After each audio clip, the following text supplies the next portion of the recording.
नमस्कार साथियों, आप सभी को स्टार्ट सन क्लास में तहे दिल से स्वागत है। तो आज हम देखने उत्तर वैदिक काल का हमारा नेक्स्ट वीडियो है। अगर आप इसके पहले वीडियो नहीं देखे हैं तो प्लेलिस्ट में जाइए एंशिएंट हिस्ट्री का, और उसमें जाकर आप देख सकते हैं।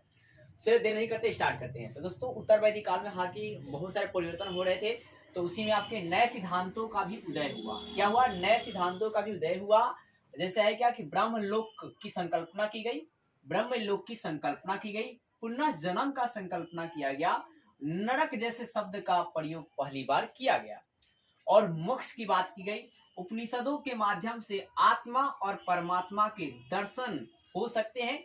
इससे स्पष्ट है कि उत्तर वैदिक काल में परलोक का महत्व बढ़ने लगा। उत्तर वैदिक काल में किसका महत्व बढ़ने लगा? परलोक का महत्व बढ़ने लगा। आपने क्या जाना कि उत्तर वैदिक काल में आपको हमने बताया कि नए सिद्धांतों के उदय में क्या हुआ।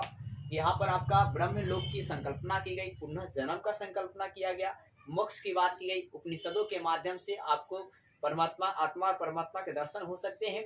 फिर आपका है क्या कि मतलब इससे स्पष्ट हो जाता है कि आपका उत्तर वैदिक काल में जो है परलोक की जो है महत्व क्या आती है, बढ़ जाती है, और नरक जैसे शब्द जो है पहली बार उपयोग किया गया। अब है कि इस प्रकार विशेषता पूर्व वैदिक काल में जो है बिल्कुल भी नहीं मिलती है। तो क्या इस तरह की बातें जो है पूर्व वैदिक काल में भी थी? तो जी नहीं थी।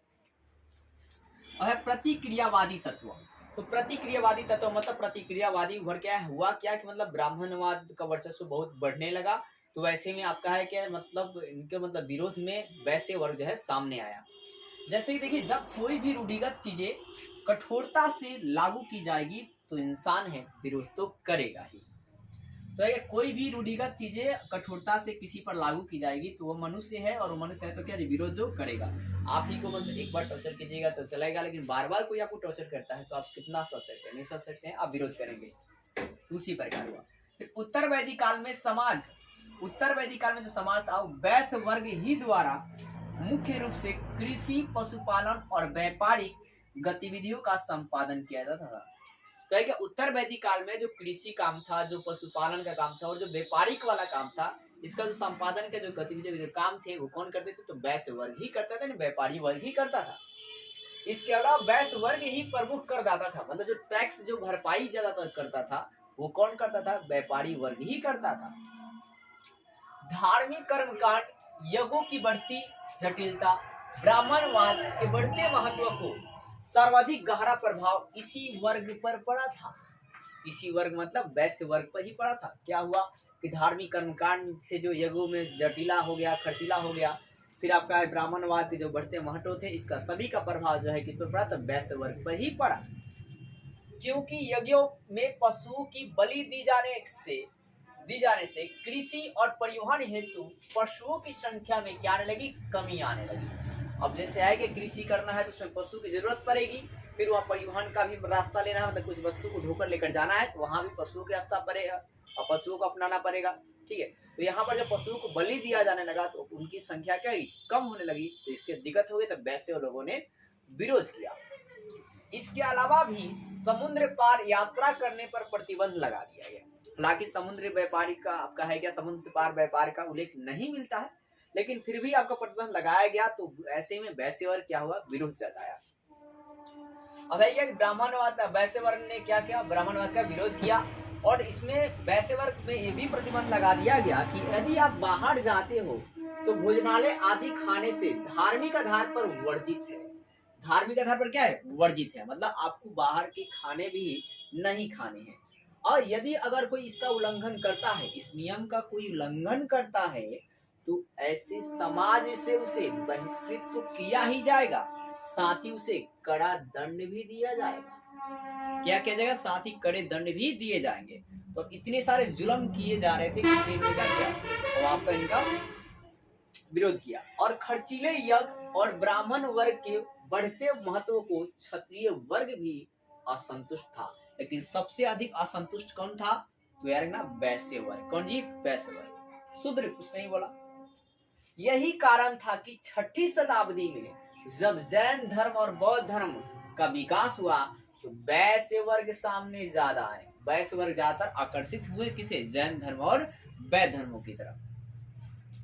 तो वैश्य धर्म क्यों मतलब आपका विरोध किया? विरोधी तत्व मतलब प्रतिक्रियावादी तत्व कौन थे? तो वैश्य वैसे थे क्यों प्रतिकृत थे, क्योंकि मतलब इन्होंने अनेकों काम से मतलब इनको दिक्कतें आने लगी, जैसे बलि प्रथा स्टार्ट हो गया तो पशुओं की संख्या कम हो गई, और पशुओं की संख्या कम हुई तो कृषि का परिवहन कम कर पा रहे थे। इसके अलावा इन्हें बाहर व्यापार के में भी कहा गया कि भोजनालय आपको नहीं करना, भोजन नहीं करेंगे भाई साहब तो कितने दिन तक रह सकते बिना भोजन के, और अगर ये इसका उल्लंघन करते हैं तो उसे समाज से बाहर भी कर देते थे ये, ठीक है, कड़ा दंड भी देते थे। तो ऐसे में इन्होंने विरोध इसका जताया ब्राह्मणवाद का, और इस तरह जब जैन धर्म और धर्म जब उदय हो रहा था 6ठी शताब्दी में तो उसके तरफ जो है वैश्य वर्ग बहुत ज्यादा जो है आकर्षित होता है। अब देखेंगे हम दोस्तों वैदिक सभ्यता और सिंधु सभ्यता में डिफरेंट क्या है। तो वैदिक सभ्यता जो है आर्यों की ग्रामीण सभ्यता थी, वैदिक सभ्यता आर्यों की ग्रामीण सभ्यता थी पूरी वैदिक काल, जबकि सिंधु सभ्यता नगरीय सभ्यता थी। और इसमें आपका है कि वैदिक सभ्यता के जो लोग थे वो स्वर्ण ताम्र कांसा लोहे से परिचित थे, जबकि सिंधु सभ्यता के लोग जो है पाषाण और कांसे से परिचित थे परंतु लोहे से अपरिचित थे।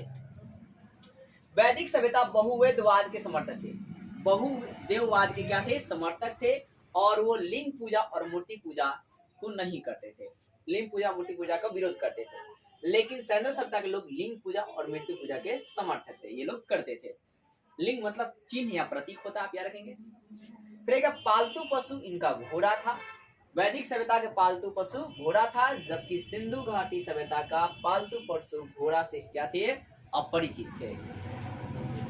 फिर आपकी वैदिक सभ्यता में जो शिक्षा प्रणाली थी वो मौखिक थी, एक जन मतलब पीढ़ी दर पीढ़ी क्या होता है, बढ़ता था शिक्षा।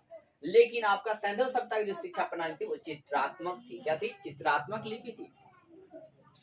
और है क्या कि सिंधु वैदिक सभ्यता के जो परिवार था वो पितृ सत्तात्मक था, मतलब यहाँ पर पिताजी ही सब कुछ है, और लेकिन सिंधु घाटी सभ्यता था वो मातृ सत्तात्मक था, क्या था, मातृ सत्तात्मक था। उम्मीद करता हूँ दोस्तों कि आप वैदिक सभ्यता और सिंधु घाटी सभ्यता अंतर भी समझ गए होंगे। पूरे उत्तर वैदिक काल और पूर्व वैदिक काल जो है पूरे क्लियर से इसका प्लेलिस्ट भी बन चुका है, अगर आप पूरा सीरियल वाइज नहीं देखे हैं तो वीडियो में जाकर देख सकते हैं दोस्तों। और एक और जरूरी बात कि वीडियो को इस तरह बनाने में बहुत ज़्यादा मेहनत लगती है, तो मेहनत का हमारे मनोबल को बढ़ाते हुए आप वीडियो ज़्यादा शेयर कीजिए, प्लेलिस्ट को भी आप शेयर कीजिए, तो ताकि हमारा और मनोबल बढ़ते रहे, और पूरी आपकी एंशिएंट हिस्ट्री के साथ साथ आपको मेडिवल हिस्ट्री फिर मॉडर्न हिस्ट्री भी आपको मैं डेली बाय डेली आपको कराकर आपको पूरा मतलब हिस्ट्री का जो अच्छा तैयारी जो है करा सकूं। तो जय हिंद दोस्तों।